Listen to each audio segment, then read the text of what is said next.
إن الذين كذبوا بآياتنا واستكبروا عنها لا تفتح لهم أبواب السماء ولا يدخلون الجنة حتى يلج الجمل في سم الخياط وكذلك نجزي المجرمين لهم من جهنم مهاد ومن فوقهم غواش وكذلك نجزي الظالمين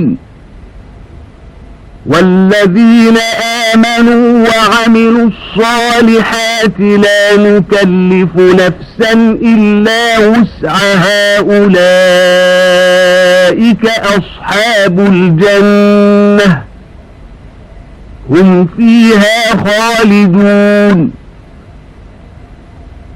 ونزعنا ما في صدورهم من غل تجري من تحتهم الأنهار وقالوا الحمد لله الذي هدانا لهذا وما كنا لنهتدي لولا أن هدانا الله لقد جاءت رسل ربنا بالحق ونودوا أن تلكم الجنة أورثتموها بما كنتم تعملون எவர்கள் நம் வசனங்களை பொய்ப்பித்து இன்னும் அவற்றை புறக்கணித்து பெருமையடித்தார்களோ நிச்சயமாக அவர்களுக்கு வானத்தின் அருள் வாயில்கள் திறக்கப்பட மாட்டா. மேலும் ஊசியின் காதில் ஒட்டகம் நுழையும் வரையில் அவர்கள் சுவனவதியில் நுழைய மாட்டார்கள். இவ்வாறே குற்றம் செய்பவர்களுக்கு கூலி கொடுப்போம். அவர்களுக்கு நரகத்தின் நெருப்பு விரிப்புகளும் மேலே போர்த்திக் கொள்வதற்கு அவர்களுக்கு நெருப்பு போர்வைகளும் உண்டு. இன்னும் இவ்வாறே அநியாயம் செய்பவர்களுக்கு நாம் கூலி கொடுப்போம். ஆனால் எவர்கள் நம்பிக்கை கொண்டு நற்கர்மங்கள் செய்கிறார்களோ எந்த ஆத்மாவுக்கும் அது தாங்கிக் கொள்ள முடியாத அளவு துன்பம் நாம் கொடுப்பதில்லை. அவர்கள் சுவனவாசிகளாக இருப்பார்கள். அவர்கள் அதிலேயே என்றென்றும் தங்கியிருப்பார்கள். தவிர இவ்வுலகில் ஒருவர் மீது ஒருவர் கொண்டிருந்த குரோதத்தையும் அவர்களுடைய இதயங்களில் இருந்து நீக்கி விடுவோம். அவர்களுக்கு அருகில் ஆறுகள் ஓடிக்கொண்டிருக்கும். இன்னும் அவர்கள் கூறுவார்கள், இந்த பாக்கியத்தை பெறுவதற்கு உரிய நேர்வழியை எங்களுக்கு காட்டிய அல்லாஹுவுக்கே எல்லா புகழும் உரியதாகும். அல்லாஹ் எங்களுக்கு வழிகாட்டி இராவிட்டால் ஒரு காலம் நாங்கள் நேர்வழி அடைந்திருக்க மாட்டோம். நிச்சயமாக எங்கள் இறைவனுடைய தூதர்கள் உண்மை மார்க்கத்தையே நம்மிடம் கொண்டு வந்தார்கள். இதற்கு பதிலாக பூமியில் நீங்கள் செய்து கொண்டிருந்த நன்மையான காரியங்களின் காரணமாகவே நீங்கள் சுவனவதியின் வாரிசுகளாக்கப்பட்டு இருக்கிறீர்கள் என்ற சப்தத்தை அவர்கள் கேட்பார்கள். ونادى أصحاب الجنة أصحاب النار أن قد وجدنا ما وعدنا ربنا حقا فهل وجدتم ما وعد ربكم حقا قالوا نعم فأذن مؤذن بينهم اللعنة الله على الظالمين الذين يصدون عن سبيل الله ويبغونها عوجا وهم بالآخرة كافرون وبينهما حجاب وعلى الأعراف رجال يعرفون كلا بسيماهم ونادوا أصحاب الجنة أن سلام عليكم لم يدخلوها وهم يطمعون وإذا صرفت أبصارهم تلقاء أصحاب النار قالوا ربنا لا تجعلنا مع القوم الظالمين ونادى أصحاب الأعراف رجالا يعرفونهم بسيماهم قالوا ما أغنى عنكم جمعكم وما كنتم تستكبرون أهؤلاء الذين أقسمتم لا ينالهم الله برحمة ادخلوا الجنة لا خوف عليكم ولا أنتم تحزنون சொர்க்கவாசிகள் நரகவாசிகளை அழைத்து எங்களுக்கு எங்கள் இறைவன் அளித்திருந்த வாக்குறுதியை நிச்சயமாகவும் உண்மையாகவும் பெற்றுக்கொண்டோம். உங்களுக்கு உங்கள் இறைவன் அளித்த வாக்குறுதியை நீங்கள் உண்மையில் பெற்றுக் கொண்டீர்களா என்று கேட்பார்கள். அதற்கு அவர்கள் ஆம் பெற்றுக்கொண்டோம் என்பார்கள். அப்போது அவர்களுக்கு இடையே அறிவிப்பவர் ஒருவர் அக்கிரமக்காரர்களின் மீது அல்லாஹுவின் சாபம் உண்டாவதாக என்று அறிவிப்பார். ஏனெனில் அவர்கள் அல்லாஹுவின் நேர்வழியை விட்டு மனிதர்களை தடுத்து அதை கோணலாக்கவும் விரும்பினர். மேலும் அவர்கள் மறுமையையும் நம்பாது மறுத்தனர். நரகவாசிகள் சொர்க்கவாசிகள் ஆகிய இவர்களுக்கு இடையே ஒரு திரையான மதில் இருக்கும். அதன் சிகரங்களில் அநேக மனிதர்கள் இருப்பார்கள். நரகவாசிகள் சொர்க்கவாசிகளின் ஒவ்வொருவரையும் அவர்களுடைய அடையாளங்களை கொண்டு அறிந்து கொள்வார்கள். அவர்கள் சொர்க்கவாசிகளை அழைத்து சலாமுன் அலைக்கும், உங்கள் மீது சாந்தியும் சமாதானமும் உண்டாகுக என்று கூறுவார்கள். அவர்கள் இன்னும் சொர்க்கத்தில் நுழையவில்லை. அவர்கள் அதில் நுழைய ஆவலுடன் இருக்கின்றார்கள். அவர்களுடைய பார்வைகள் நரகவாசிகளின் பக்கம் திருப்பப்பட்டால் அவர்கள், எங்கள் இறைவனே, எங்களை இந்த அக்கிரமக்காரர்களுடனே ஆக்கிவிடாதே என்று கூறுவார்கள். சிகரங்களில் இருப்பவர்கள் சில மனிதர்களை அவர்கள் அடையாளங்களால் அறிந்து கொண்டு அவர்களை கூப்பிட்டு கூறுவார்கள், நீங்கள் உலகத்தில் சேமித்து வைத்திருந்தவையும் நீங்கள் பெருமையடித்துக் கொண்டிருந்தவையும் உங்களுக்கு பயனளிக்கவில்லையே. அல்லாஹ் இவர்களுக்கு அருள் புரிய மாட்டான் என்று நீங்கள் சத்தியம் செய்து கூறிக்கொண்டிருந்தீர்களே, அவர்கள் இவர்கள்தானே என்று சுவனவாசிகளை சுட்டிக் காண்பித்து, நீங்கள் சுவனபதியில் நுழையுங்கள், உங்களுக்கு எவ்வித பயமும் இல்லை, நீங்கள் துக்கப்படவும் மாட்டீர்கள் என்றும் கூறுவார்கள். ونادى أصحاب النار أصحاب الجنة أن أفيضوا علينا من الماء أو مما رزقكم الله قالوا إن الله حرمهما على الكافرين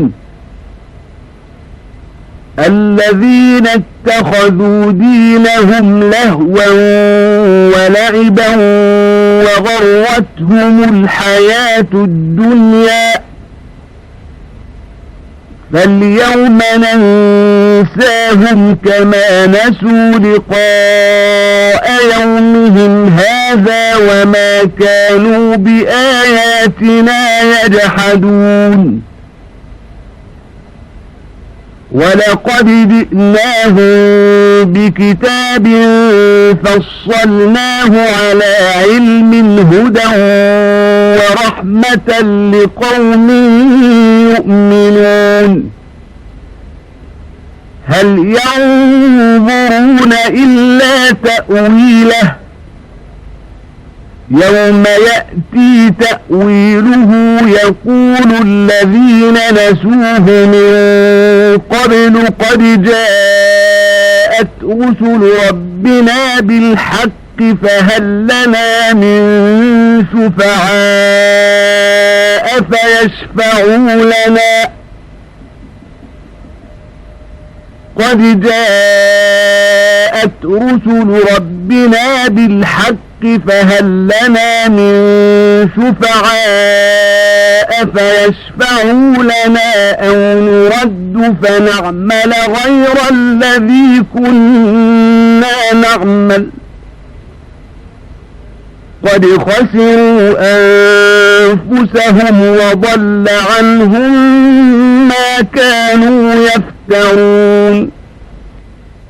நரகவாசிகள் சொர்க்கவாசிகளை அழைத்து தண்ணீரில் கொஞ்சமேனும் அல்லது அல்லாஹ் உங்களுக்கு அளித்துள்ள உணவில் சிறிதேனும் எங்களுக்கு கொடுங்கள் என கேட்பார்கள். அதற்கு அவர்கள், நிச்சயமாக அல்லாஹ் இவ்விரண்டையும் காபிர்கள் மீது தடுத்து ஹராமாக்கி விட்டான் என்று கூறுவார்கள். ஏனென்றால் அவர்கள் தங்களுடைய மார்க்கத்தை வீணாகவும் விளையாட்டாகவும் எடுத்துக் கொண்டார்கள். இன்னும் அவர்களை இவ்வுலக வாழ்க்கை மயக்கிவிட்டது. எனவே அவர்கள் நம் வசனங்களை நிராகரித்து இந்த இறுதி நாளை சந்திப்பதை மறந்துவிட்டது போன்று இன்று நாம் அவர்களை மறந்து விடுகிறோம். நிச்சயமாக நாம் அவர்களுக்கு ஒரு வேதத்தை கொடுத்தோம். அதை நாம் பூரண ஞானத்தை கொண்டு விளக்கியுள்ளோம்.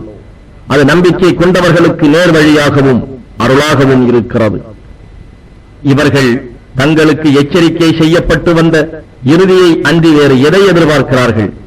அந்த தண்டனை நாள் வரும்பொழுது இதற்கு முன் அதனை முற்றிலும் மறந்திருந்த இவர்கள், நிச்சயமாக எங்கள் இறைவனின் தூதர்கள் சத்திய வேதத்தையே கொண்டு வந்தனர், எங்களுக்கு பரிந்து பேசக்கூடியவர்கள் எவரும் இருக்கின்றனரா?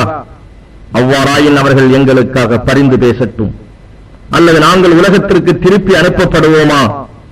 அப்படியாயின் நாங்கள் முன் செய்து கொண்டிருந்த தீயவற்றை விட்டு வேறு நன்மைகளையே செய்வோம் என்று கூறுவார்கள். நிச்சயமாக அவர்கள் தமக்கு தாமே இழப்புக்கு ஆளாக்கிக் கொண்டார்கள். அவர்கள் கற்பனை செய்து வந்தவை பொய் தெய்வங்களும் அவர்களை விட்டு மறைந்துவிடும்.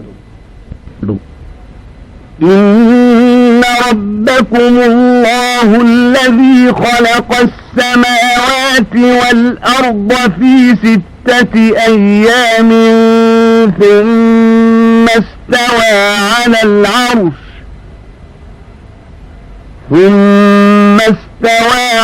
العرش يغشي الليل النهار يطلبه حثيثا والشمس والقمر والنجوم مسخرات بأمره ألا له الخلق والأمر تبارك الله رب العالمين ادعوا ربكم تضرعا وخفية إنه لا يحب المعتدين ولا تفسدوا في الأرض بعد إصلاحها وادعوه خوفا وطمعا إن رحمة الله قريب من المحسنين وهو الذي يرسل الرياح بشرا بين يدي رحمته حتى إذا أقلت سحابا ثقالا سقناه لبلد ميت فأنزلنا به الماء فأخرجنا به من كل الثمرات كذلك نخرج الموتى لعلكم تذكرون والبلد الطيب يخرج نباته بإذن ربه والذي خبث لا يخرج إلا نكدا كذلك نصرف الآيات لقوم يشكرون. நிச்சயமாக உங்கள் இறைவனாகிய அல்லாஹ்தான் 6 நாட்களில் வானங்களையும் பூமியையும் படைத்து பின் அர்ஷின் மீது தன் ஆட்சியை நிலைப்படுத்தினான். அவனே இரவை கொண்டு பகலை மூடுகிறான். இரவு பகலை வெகு விரைவாக பின்தொடர்கின்றது. இன்னும் சூரியனையும் சந்திரனையும் நட்சத்திரங்களையும் தன் கட்டளைக்கு ஆட்சிக்கு கீழ்ப்படிந்தவையாக படைத்தான். படைப்பும் ஆட்சியும் அவனுக்கே சொந்தமல்லவா? அகிலங்களுக்கெல்லாம் ரப்பான அவற்றை படைத்து பரிபாலித்து பரிபக்குவப்படுத்தும் அல்லாஹ்வே மிகவும் பாக்கியமுடையவன். ஆகவே மோமீன்களே, உங்களுடைய இறைவனிடம் பணிவாகவும் அந்தரங்கமாகவும் பிரார்த்தனை செய்யுங்கள். வரம்பு மீறியவர்களை நிச்சயமாக அவன் நேசிப்பதில்லை. மேலும் பூமியில் அமைதி உண்டாகி சீர்திருத்தம் ஏற்பட்ட பின்னர் குழப்பம் உண்டாக்காதீர்கள். அச்சத்தோடும் ஆசையோடும் அவனை வழிபடுங்கள். நிச்சயமாக அல்லாஹுவின் அருள் நன்மை செய்வோருக்கு மிக சமீபத்தில் இருக்கிறது. அவன்தான் தன்னுடைய அருள் மாறிக்கு முன் நற்செய்திகளை கொண்டு வருவோரை போல் குளிர்ந்த காற்றுகளை அனுப்பி வைக்கிறான். அவை கனத்த மேகங்களை சுமக்கலானதும் நாம் அவற்றை இறந்து கிடக்கும் வறண்ட பூமியின் பக்கம் ஓட்டிச் சென்று அதிலிருந்து மழையை பொழியச் செய்கின்றோம். பின்னர் அதைக் கொண்டு எல்லா விதமான கனிவகை விளைச்சல்களையும் வெளிப்படுத்துகின்றோம். இவ்வாறே நாம் இறந்தவர்களையும் எழுப்புவோம். எனவே இவற்றையெல்லாம் சிந்தித்து நீங்கள் நல்லுணர்வு பெறுவீர்களாக. ஒரே விதமான மழையைக் கொண்டே வளமான பூமி தன் இறைவன் கட்டளையை கொண்டு செழுமையாக பயிர் பச்சைகளை வெளிப்படுத்துகிறது. ஆனால் கெட்ட கலர் நிலம் சொற்பமான விளைச்சலையே வெளிப்படுத்துகிறது. நன்றி செலுத்தும் மக்களுக்கு இவ்வாறே நாம் நம் வசனங்களை விவரிக்கிறோம். لقد أرسلنا نوحا إلى قومه فقال يا قوم اعبدوا الله ما لكم من إله غيره إني أخاف عليكم عذاب يوم عظيم. قال الملأ من قومه إنا لنراك في ضلال مبين. قال يا قوم ليس بي ضلالة ولكني رسول من رب العالمين أبلغكم رسالات ربي وأنصح لكم وأعلم من الله ما لا تعلمون أوعجبتم أن جاءكم ذكر من ربكم على رجل منكم لينذركم ولتتقوا ولعلكم ترحمون. فكذبوه فأنجيناه والذين معه في الفلك وأغرقنا الذين كذبوا بآياتنا إنهم كانوا قوما عمين. நிச்சயமாக நாம் நூகை அவருடைய கூட்டத்தாரிடம் அனுப்பி வைத்தோம். அவர் தம் கூட்டத்தாரிடம், என் கூட்டத்தாரே, அல்லாஹுவையே வணங்குங்கள். உங்களுக்கு அவனன்றி வேறு நாயன் இல்லை. நிச்சயமாக நான் உங்களுக்கு வர இருக்கும் மகத்தான ஒரு நாளின் வேதனையைப் பற்றி நிச்சயமாக நான் அஞ்சுகிறேன் என்று கூறினார். அவருடைய கூட்டத்தாரில் உள்ள தலைவர்கள், மெய்யாகவே நாங்கள் உம்மை பகிரங்கமான வழிகேட்டில்தான் திடமாக நாங்கள் பார்க்கிறோம் என்று கூறினார்கள். அதற்கு நூஹ், என் கூட்டத்தார்களே, நான் எவ்விதமான வழிகேட்டிலும் இல்லை. மாறாக அகிலங்களின் இறைவனாகிய அல்லாஹுவின் தூதனாகவே நான் நிச்சயமாக இருக்கின்றேன் என்று கூறினார். நான் என் இறைவனுடைய தூதையே உங்களுக்கு எடுத்துக் கூறி உங்களுக்கு நற்போதனையும் செய்கின்றேன். மேலும் நீங்கள் அறியாதவற்றை அல்லாஹுவிடம் இருந்து நான் அறிகிறேன் என்றும் கூறினார். உங்களில் உள்ள ஒரு மனிதர் மீது உங்கள் இறைவனிடம் இருந்து உங்களுக்கு நற்போதனை வருவதைப் பற்றி நீங்கள் ஆச்சரியப்படுகிறீர்களா? உங்களுக்கு அச்சமூட்டி எச்சரிக்கை செய்வதற்காகவும் நீங்கள் பயபக்தி உடையவர்கள் ஆவதற்கு அந்த நற்போதனை வந்துள்ளது. அதை பின்பற்றி இறைவனின் அருளுக்கு நீங்கள் ஆளாகலாம் என்று கூறினார். அப்போதும் அவர்கள் அவரை பொய்யரெனவே கூறினர். எனவே நாம் அவரையும் அவருடன் இருந்தவர்களையும் கப்பலில் ஏற்றி காப்பாற்றினோம். இன்னும் நம் வசனங்களை பொய்யென கூறியவர்களை பிரளயத்தில் மூழ்கடித்தோம். நிச்சயமாக அவர்கள் உண்மையை காண முடியா குருட்டு கூட்டத்தாராகவே இருந்தனர். وَإِلَى عَادٍ أَخَاهُمْ هُودًا قَالَ يَا قَوْمِ اعْبُدُوا اللَّهَ مَا لَكُمْ مِنْ إِلَٰهٍ غَيْرُهُ أَفَلَا تَتَّقُونَ قال الملأ الذين كفروا من قومه إنا لنراك في سفاهة وإنا لنظنك من الكاذبين قال يا قوم ليس بي سفاهة ولكني رسول من رب العالمين أبلغكم رسالات ربي وأنا لكم ناصح أمين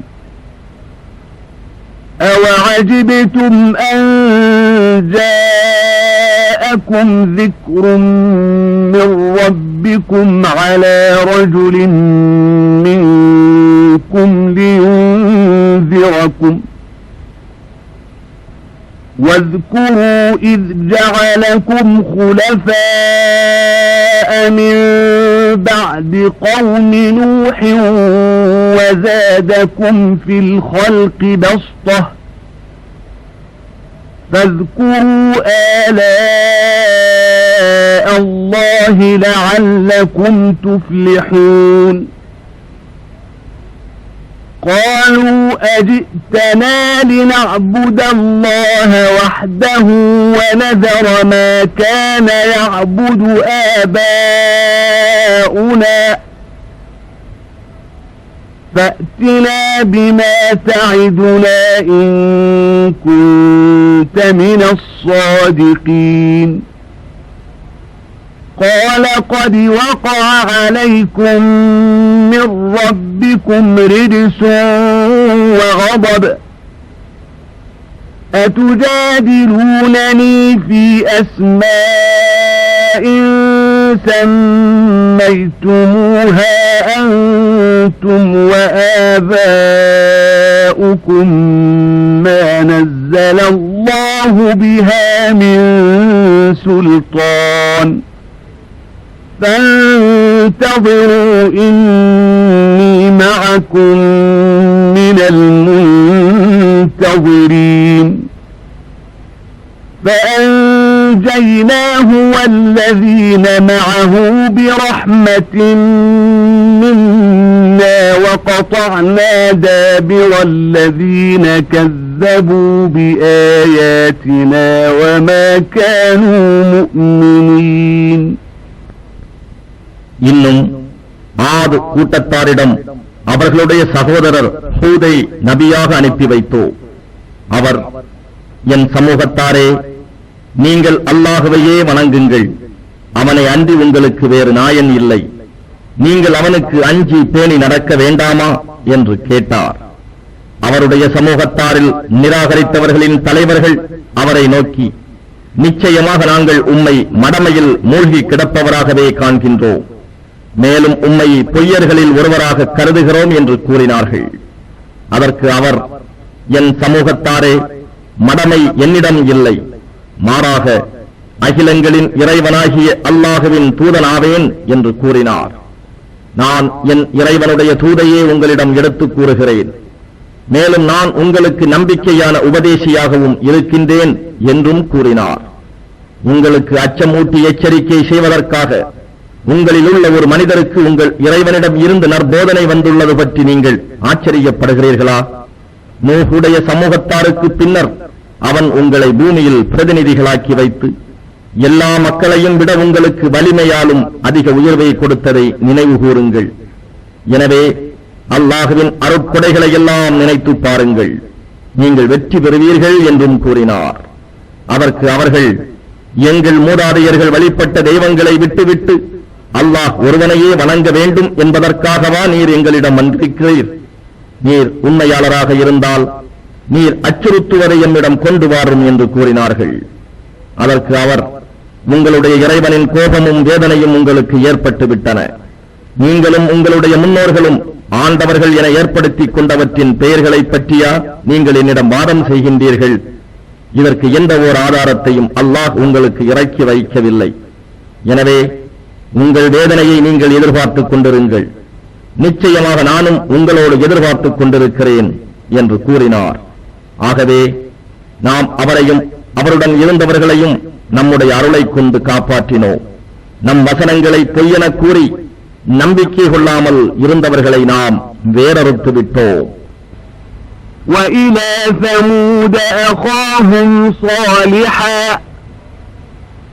قَالَ يَا قَوْمِ اعْبُدُوا اللَّهَ مَا لَكُمْ مِنْ إِلَٰهٍ غَيْرُهُ قَدْ جَاءَتْكُمْ بَيِّنَةٌ مِّن رَّبِّكُمْ هَٰذِهِ نَاقَةُ اللَّهِ لَكُمْ آيَةً فَذَرُوهَا تَأْكُلْ فِي أَرْضِ اللَّهِ وَلَا تَمَسُّوهَا بِسُوءٍ فَيَأْخُذَكُمْ عَذَابٌ أَلِيمٌ وَاذْكُرُوا إِذْ جَعَلَكُمْ خُلَفَاءَ مِنْ بَعْدِ عَادٍ وَبَوَّأَكُمْ فِي الْأَرْضِ تَتَّخِذُونَ مِنْ سُهُولِهَا قُصُورًا وَتَنْحِتُونَ الْجِبَالَ بُيُوتًا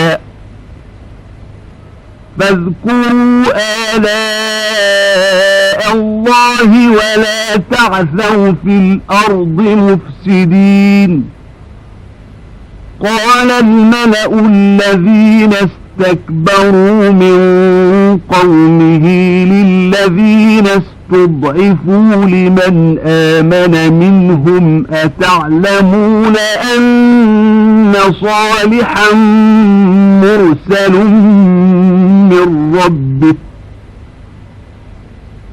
قالوا إنا بما أرسل به مؤمنون قال الذين استكبروا إنا بالذي آمنتم به كافرون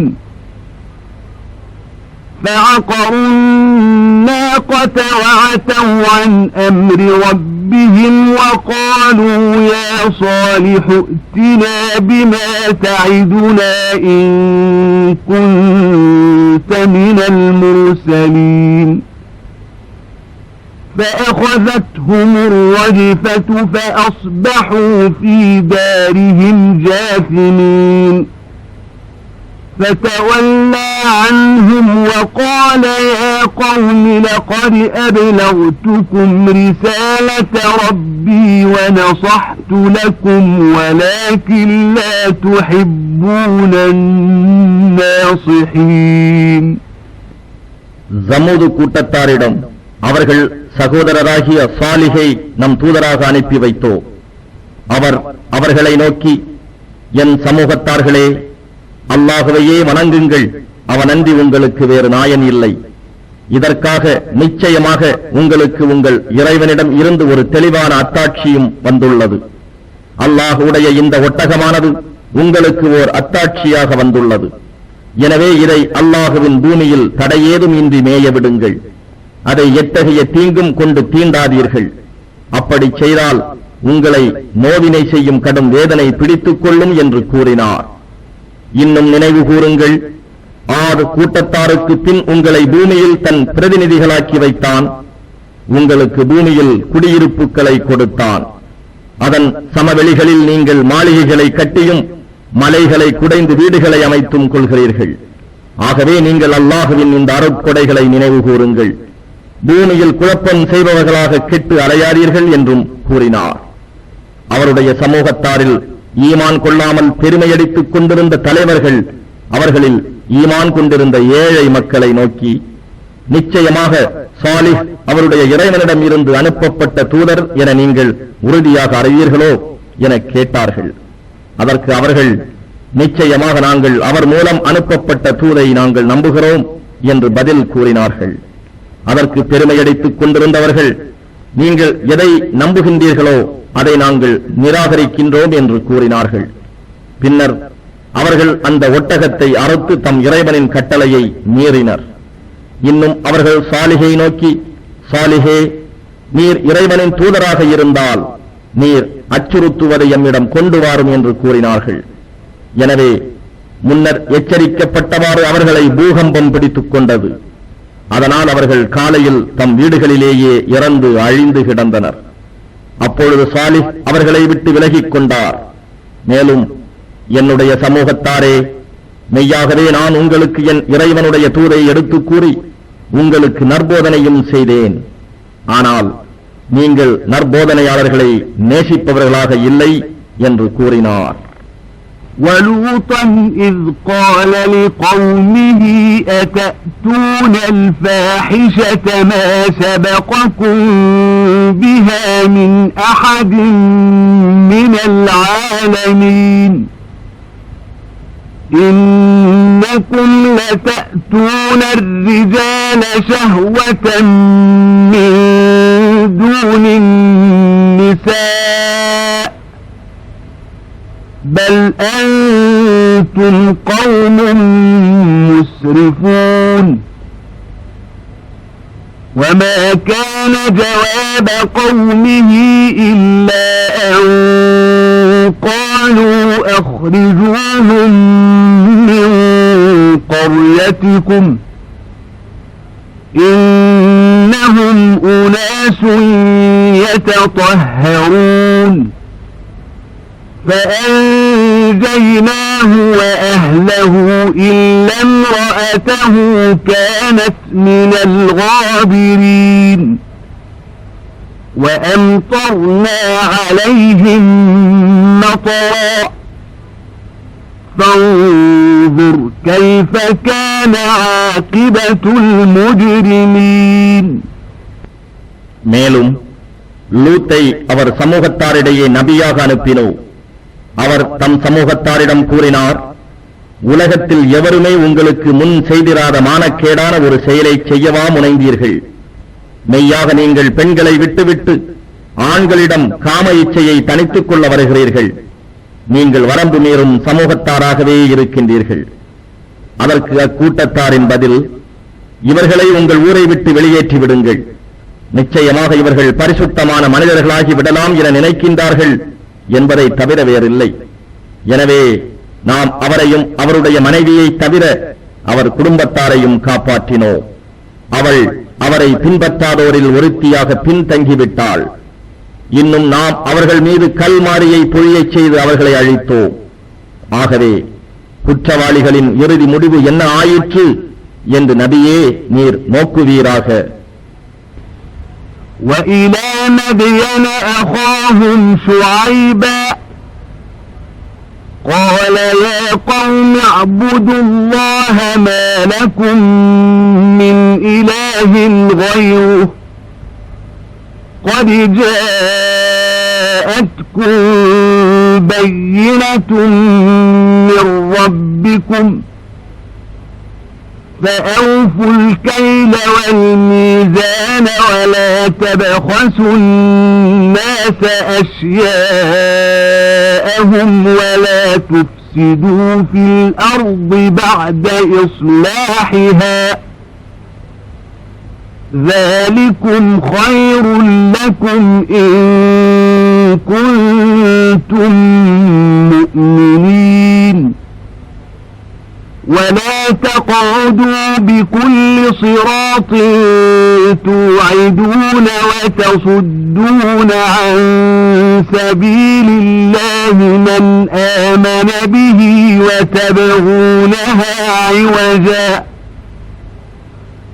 واذكروا إذ كنتم قليلا فكثركم وانظروا كيف كان عاقبة المفسدين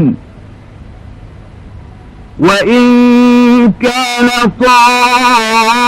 طائفة منكم آمنوا بالذي أرسلت به وطائفة لم يؤمنوا فاصبروا حتى يحكم الله بيننا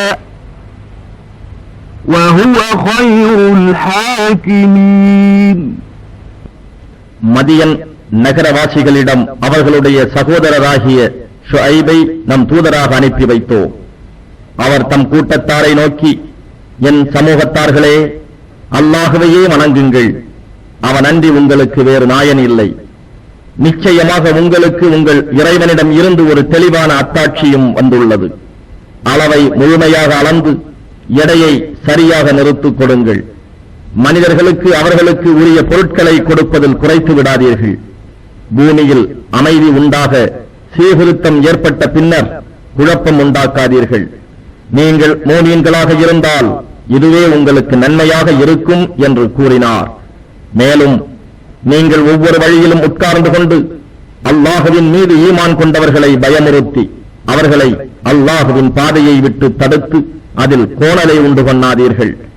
நீங்கள் சொற்ப தொகையினராக இருந்தீர்கள், அவன் உங்களை அதிக தொகையினராக்கினான் என்பதையும் நினைவு கூறுங்கள். குழப்பம் செய்து கொண்டிருந்தோரின் முடிவு என்னவாயிற்று என்பதை கவனிப்பீர்களாக என்றும் கூறினார். உங்களில் ஒரு பிரிவினர் எதனுடன் நான் அனுப்பப்பட்டுள்ளேனோ அதை நம்புகிறார்கள், இன்னும் மற்றொரு பிரிவினர் அதை நம்பவில்லை. அல்லாஹ் நம்மிடையே தீர்ப்பு கூறும் வரை பொறுமையாக இருங்கள், அவனே தீர்ப்பு அளிப்பவர்களில் மிகவும் மேலானவன் என்றும் கூறினார். قال الملأ الذين استكبروا من قومه لنخرجنك يا شعيب والذين آمنوا معك من قريتنا أو لتعودن في ملتنا قال أولو كنا كارهين قد افترينا على الله كذبا إذ عدنا في ملتكم بعد إذ نجانا الله منها وما يكون لنا أن نعود فيها إلا أن يشاء الله ربنا وسع ربنا كل شيء علما على الله توكلنا ربنا افتح بيننا وبين قومنا بالحق وأنت خير الفاتحين وقال الملأ الذين كفروا من قومه لئن اتبعتم شعيبا إنكم إذا لخاسرون فأخذتهم الرجفة فأصبحوا في دارهم جاثمين الذين كذبوا شعيبا كأن لم يغنوا فيها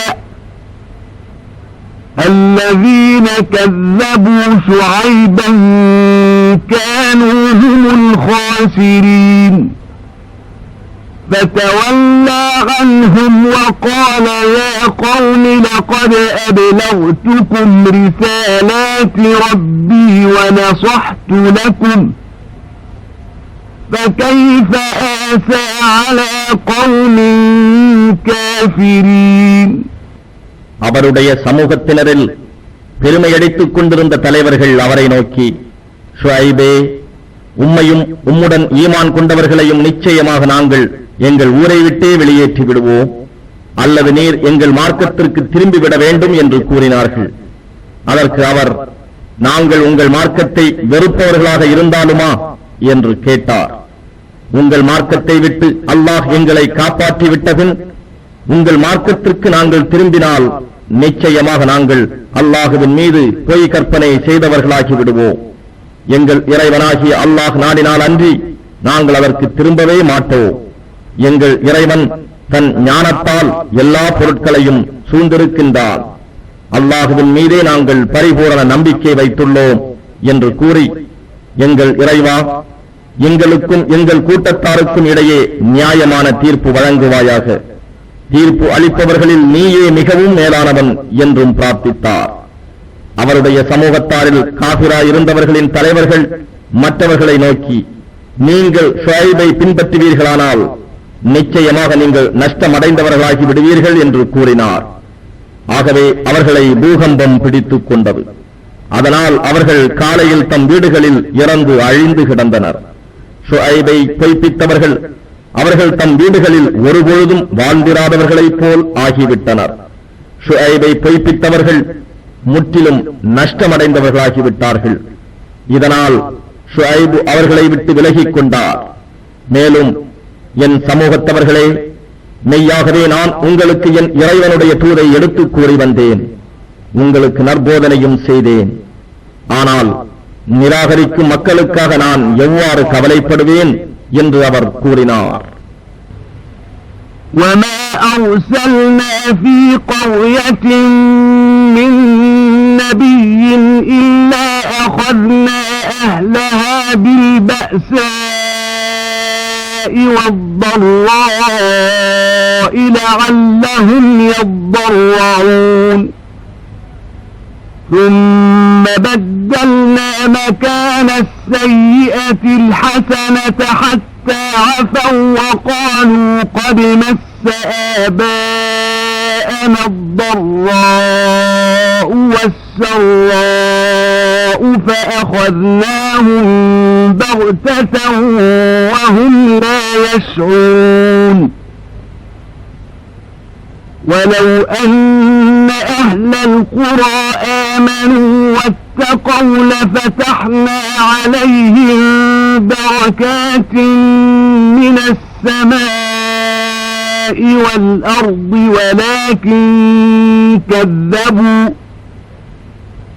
ولكن كذبوا فأخذناهم بما كانوا يكسبون أفأمن أهل القرى أن يأتيهم بأسنا بياتا وهم نائمون أوأمن أهل القرى أن يأتيهم بأسنا ضحى وهم يلعبون أفأمنوا مكر الله فلا يأمن مكر الله إلا القوم الخاسرون. நாம் நபிமார்களை அனுப்பி வைத்த ஒவ்வொரு ஊரில் உள்ள மக்களையும் அம்மக்கள் பணிந்து நடப்பதற்காக நாம் அவர்களை வறுமையாலும் பிணியாலும் பிடிக்காமல் சோதிக்காமல் இருந்ததில்லை. பின்னர் நாம் அவர்களுடைய துன்ப நிலைக்கு பதிலாக வசதிகள் உள்ள நல்ல நிலையில் மாற்றி அமைத்தோம். அதில் அவர்கள் செழித்து பல்கி பெருகிய போது அவர்கள் நம்முடைய மூதாதையர்களுக்கும் தான் இத்தகைய துக்கமும் சுகமும் ஏற்பட்டிருந்தன என்று அலட்சியமாக கூறினார்கள். ஆகையால் அவர்கள் உணர்ந்து கொள்ளாத நிலையில் அவர்களை திடீரென வேதனையை கொண்டு பிடித்தோ. நிச்சயமாக அவ்வூர்வாசிகள் ஈமான் கொண்டு அல்லாஹுவுக்கு அஞ்சி நடந்திருந்தால் நாம் அவர்களுக்கு வானத்திலிருந்தும் பூமியிலிருந்தும் பாக்கியங்களை திறந்து விட்டிருப்போம். ஆனால் அவர்கள் நபிமார்களை நம்பாது பொய்ப்பித்தனர். ஆகவே அவர்கள் செய்து கொண்டிருந்த பாவத்தின் காரணமாக நாம் அவர்களை பிடித்தோ. அவ்வூர்வாசிகள் இரவில் நித்திரை செய்து கொண்டிருக்கும் போதே நமது வேதனை அவர்களை வந்து அடையாது என பயமில்லாமல் இருக்கின்றார்களா? அல்லது அவ்வூர்வாசிகள் கவலையில்லாது பகலில் விளையாடிக் கொண்டிருக்கும் போதே நமது வேதனை அவர்களை அடையாது என்று பயமில்லாமல் இருக்கின்றார்களா? அல்லாஹுவின் பிடியிலிருந்து அவர்கள் அச்சம் தீர்ந்து விட்டார்களா? நஷ்டவாளிகளான மக்களை தவிர வேறு எவரும் அல்லாஹுவின் பிடியிலிருந்து அச்சம் தீர்ந்து இருக்க மாட்டார்கள். أَوَلَمْ يَهْدِ لِلَّذِينَ يَرِثُونَ الْأَرْضَ مِنْ بَعْدِ أَهْلِهَا أَنْ لَوْ نَشَاءُ أَصَبْنَاهُمْ بِذُنُوبِهِمْ وَنَطْبَعُ عَلَى قُلُوبِهِمْ فَهُمْ لَا يَسْمَعُونَ تِلْكَ الْقُرَى نَقُصُّ عَلَيْكَ مِنْ أَنْبَائِهَا وَلَقَدْ جَاءَتْهُمْ رُسُلُهُم بِالْبَيِّنَاتِ فَمَا كَانُوا لِيُؤْمِنُوا بِمَا كَذَّبُوا مِنْ قَبْلُ كذلك يطبع الله على قلوب الكافرين وما وجدنا لأكثرهم من عهد وإن وجدنا أكثرهم لفاسقين